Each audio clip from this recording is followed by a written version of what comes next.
Good morning. I want to thank you all for allowing me this opportunity to worship together with you, to visit you again. It's a pleasure, especially since I was here in Calvary Church about 7 years ago, and I remember giving a presentation after worship. So this is much more special for me now today to be able to share a homily, a message with you, and to share music, the music that you sang earlier that has come from Korea, from the Movement for Peace in Korea, where I serve as a Presbyterian Church USA mission co-worker. When I visited you all last time, I was working as a team with my married partner, Hae Young. We were both dual site coordinators for the PC USA's Young Adult Volunteer Program, or YAV program. Now, the YAV program still brings U.S. young adults aged 18 to 30 to live with us in Korea for 11 months, and Hae Young has now become the sole site coordinator, taking over the site in Korea for the YAV program, and she helps connect them to volunteer placements and helps to immerse them into their communities, working on issues of justice and peace. And 7 years ago, I had only just begun working with the National Council of Churches in Korea. That was my other half-time job at that time.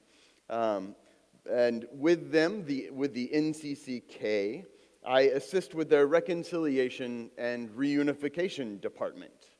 And it was in 2018 when I stepped out of my role with the YAV program, and Hae Young became full-time YAV site coordinator, and I began working full-time with the NCCK, this ecumenical council.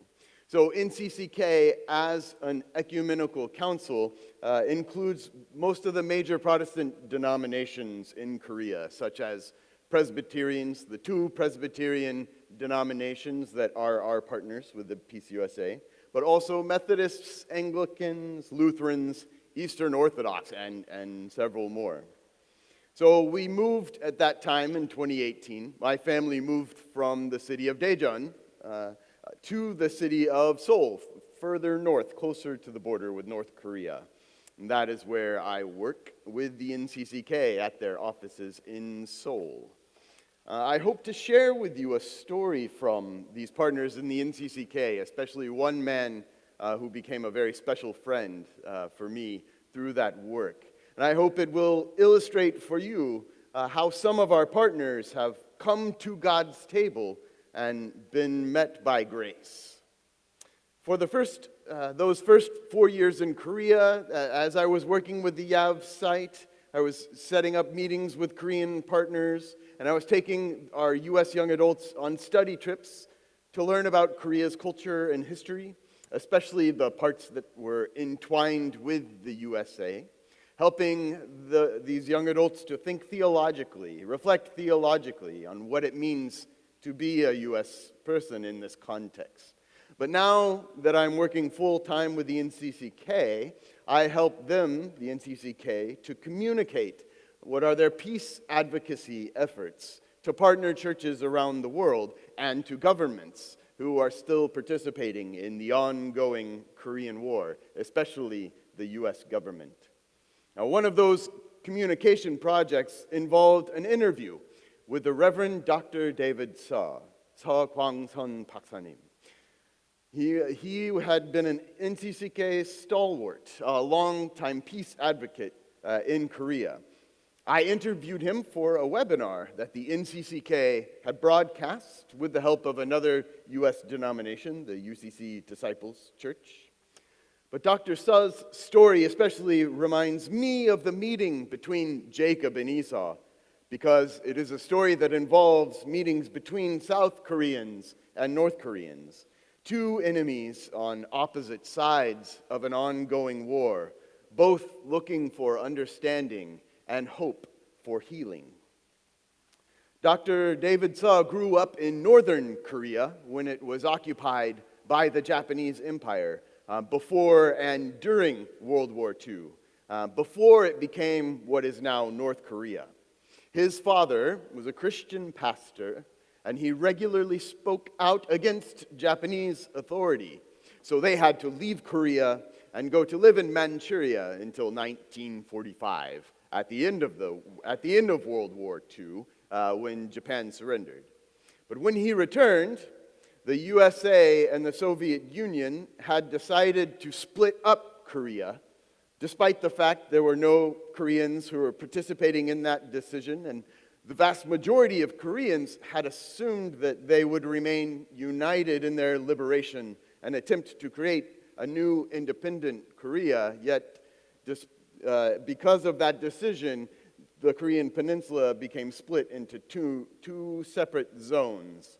Soon the two zones turned into competing nations in 1948, and young David's land became what is now North Korea.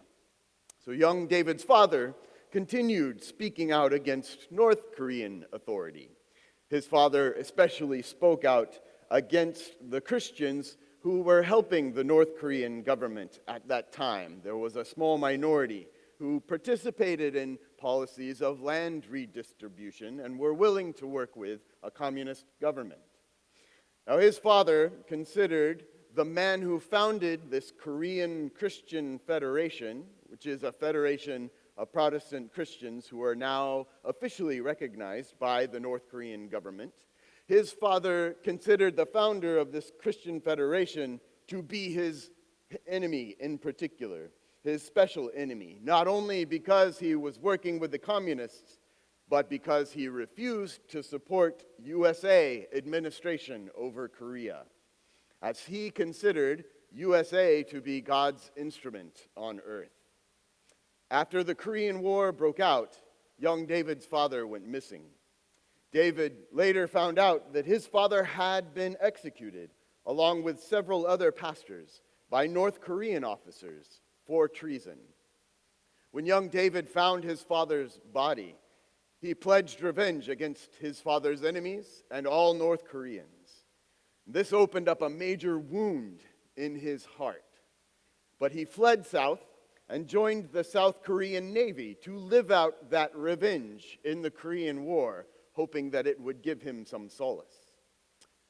As Jacob also became estranged from his brother Esau, so Dr. Saw became estranged from his fellow North Koreans, especially those Christians.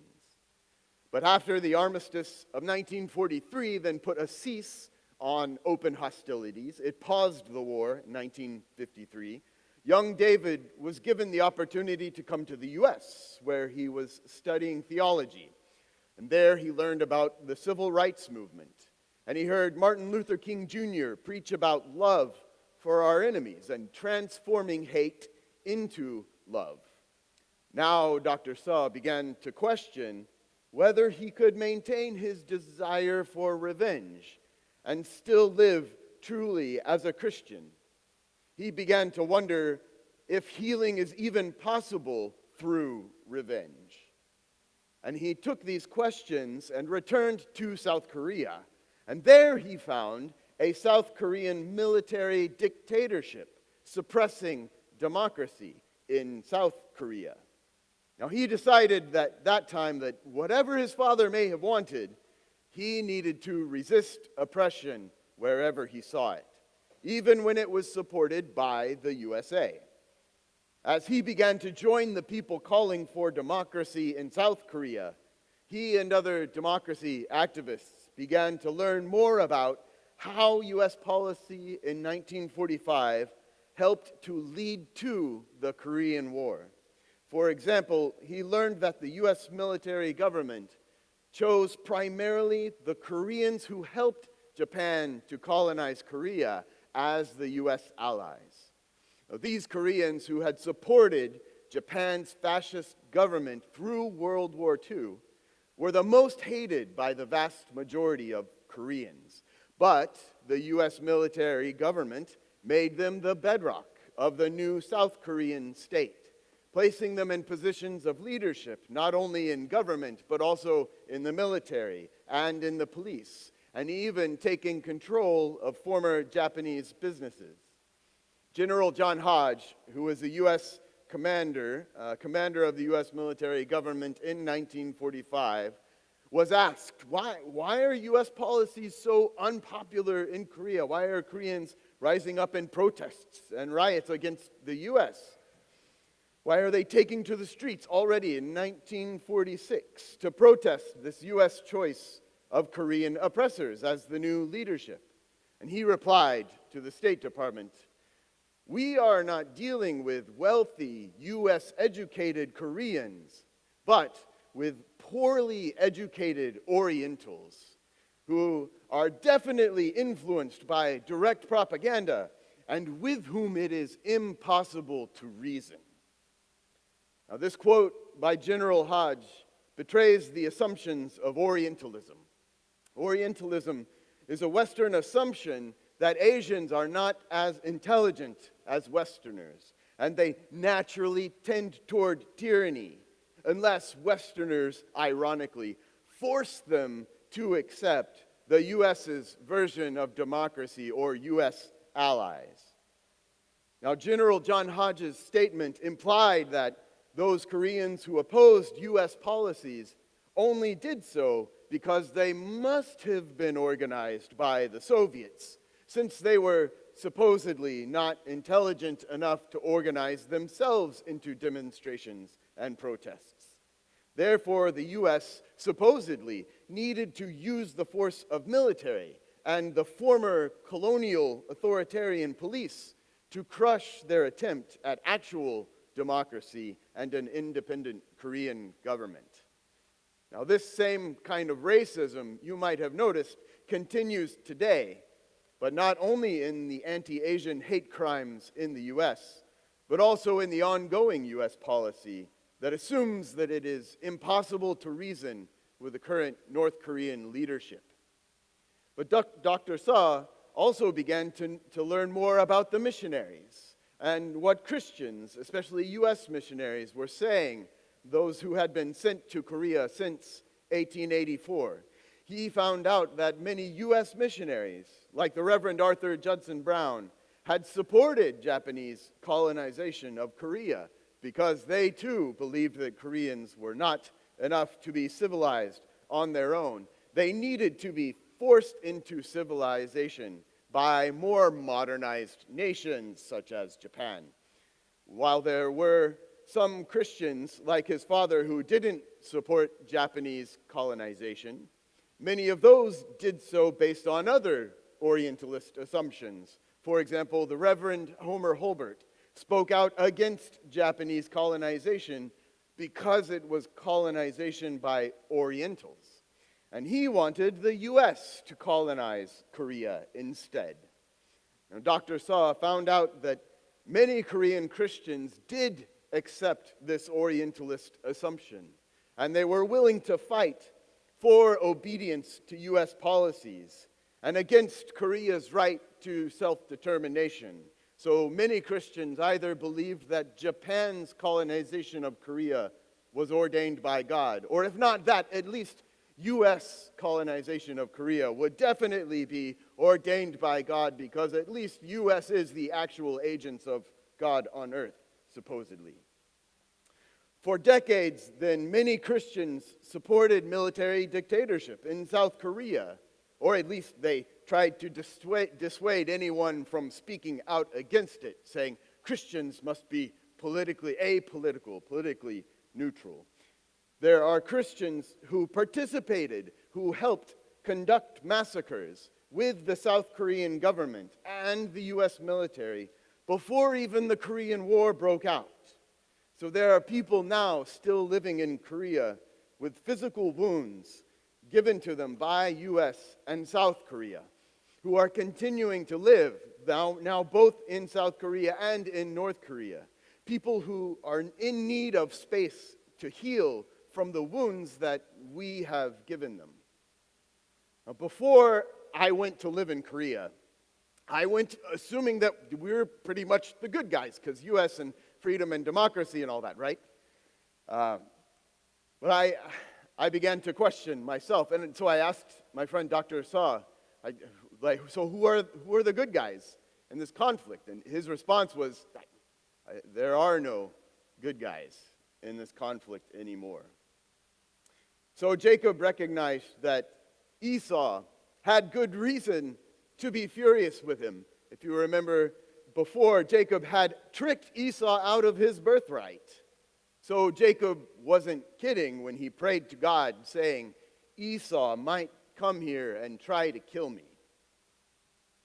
But with all of these new understandings, Dr. Suh began to speak out against South Korean dictatorship. Now, tentatively at first, joining what was a minority of Christians at the National Council of Churches in Korea, who refused to accept the assumptions of Orientalism. And one day, while working with the NCCK, he had a chance to meet North Korean Christians at a conference on Korean peace in Canada. There, the Korean Christian Federation, or the KCF, the North Korean Christians that I mentioned earlier, they joined this conference that was hosted by the World Council of Churches.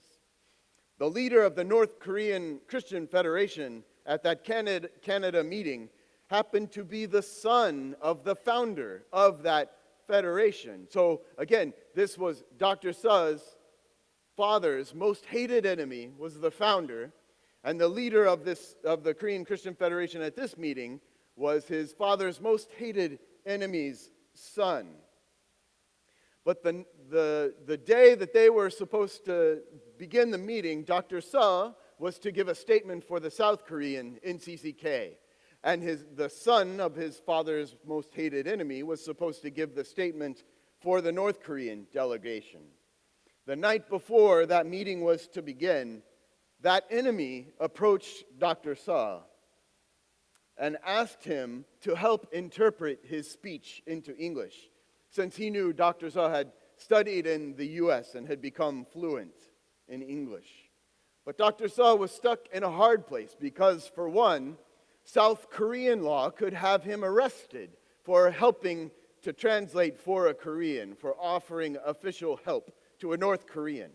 And two, he might dishonor his father by helping his father's enemy. And he went to bed that night asking God for an answer as to what to do. He prayed, he struggled, he wrestled with God, not too unlike Jacob, whether he would continue to struggle against his hated enemy or whether he would finally open himself up and allow himself to be embraced by grace, to be embraced by the grace of God offered through his sworn enemy. Jacob, too, expected a slap from his brother when he went to meet him, and instead received a hug. And then they kissed, and then they wept, and they too were embraced by the grace of God. So Dr. Suh decided to stop struggling against God and to accept that grace. Dr. Suh decided that night he needed to transform his revenge into love by helping his father's enemy and to risk being arrested when he returned to South Korea. He told me that the war for him had finally personally ended. And for the first time, he felt free to heal from his wounds.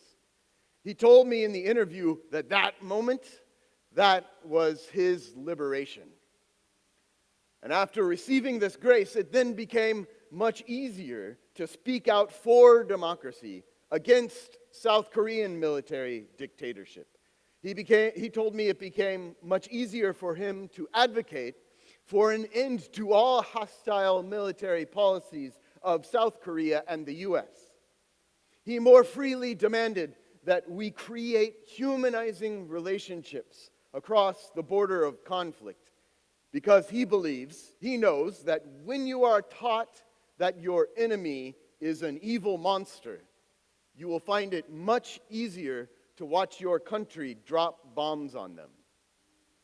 But if you cultivate humanizing relationships with them, you see them as children of God, with the hopes and fears just like your own. And then both sides will be much less likely to push the button. Now, that doesn't mean, I'm not saying that we automatically trust them with everything and completely open ourselves up, with all the sensitive parts of ourselves. I'm saying it's complicated. It's more complicated than what we've been told in our media. And it means that we need to step into a space where we have the opportunity to take authentic steps toward rebuilding trust, slowly, gradually. And so Dr. Suh continued fostering his own relationships with the official North Korean church, along with the NCCK, who have joined the North Koreans in consultations such as that for peace every year since 1986 up until 2019. Those meetings have also become the Ecumenical Forum for Korea, or the EFK. And I have been appointed as the coordinator of the EFK. So now I am also working with our partners in the World Council of Churches to host and facilitate these meetings between North Korean and South Korean Christians and other international partners. And almost every year up until 2019, the NCCK and the KCF have been jointly writing prayers together, prayers for the peaceful reunification of the Korean Peninsula. Also, the hymn that we sang earlier, Come Now, O Prince of Peace, or in Korean, O Sosa, was written by a Methodist musician who had attended one of these conferences on peace and reunification in Korea. So as we sang that song, we did so in solidarity with Koreans in both North Korea and South Korea who seek unity rather than demonization. 오소서 평화의 임금 이루게 하소서. Come now, O Prince of Peace, make us one body. Come, Lord Jesus, reconcile your people. Now, Dr. Suh told me that he had come to change his mind about his enemies, that he no longer considered the North Korean Christian Federation to be fake Christians. He came to learn and understand our North Korean partners much better, with a better understanding of the context in which they made desperate decisions to prioritize their self-determination and autonomy. This has transformed his vision of how to resolve the conflict, not through revenge, as he once believed, but through humanizing relationships and gradually cultivating trust again. Democracy now in South Korea is still vulnerable to a political party that is still connected to the dictatorship of the past.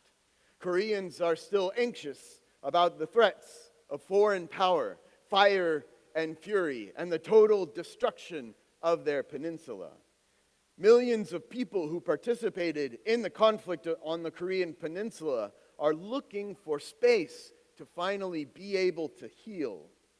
But they cannot while the state of war continues, and mutual hatred and Orientalism rules the day and drives policy not only in Korea, but also in Washington, D.C. Sadly, Dr. Suh did not live to see a peace treaty or peace agreement established to end the Korean War. He passed away last year. But we all remain. We have this chance to join the NCCK in their Korea peace appeal, hoping to gather signatures from all around the world to call on all the governments participating in the ongoing Korean War to instead support peace, to end the threats of war and the sanctions.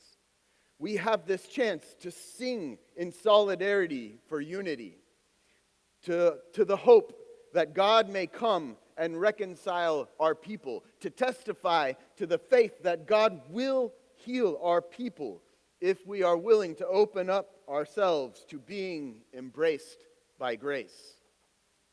So I want to thank you for joining me in this worship as part of my journey in my mission work.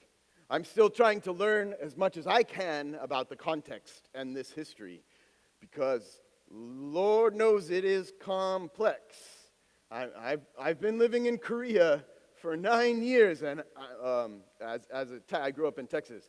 I ain't no expert in colloquial Texas. It's a mess, y'all. It is a big mess.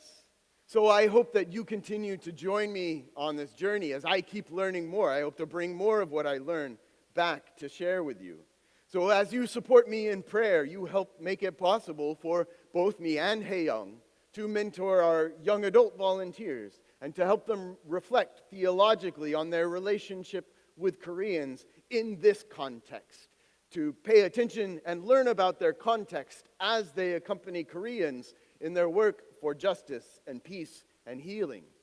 You make it possible for me to help the NCCK expand its movement for peaceful reconciliation by communicating its story, sharing the Korea Peace Appeal with partners around the world like you. And if you join me afterward, I'll be around to answer more questions. Maybe some questions have popped up for you during this time, during this message. There will also be a chance for you to add your name to a piece of paper that we will then share with the Korea Peace Appeal. But thank you again. May the grace of God embrace us, giving us strength to tear down walls of hostility and to live in unity with all children of God everywhere in the world. Amen.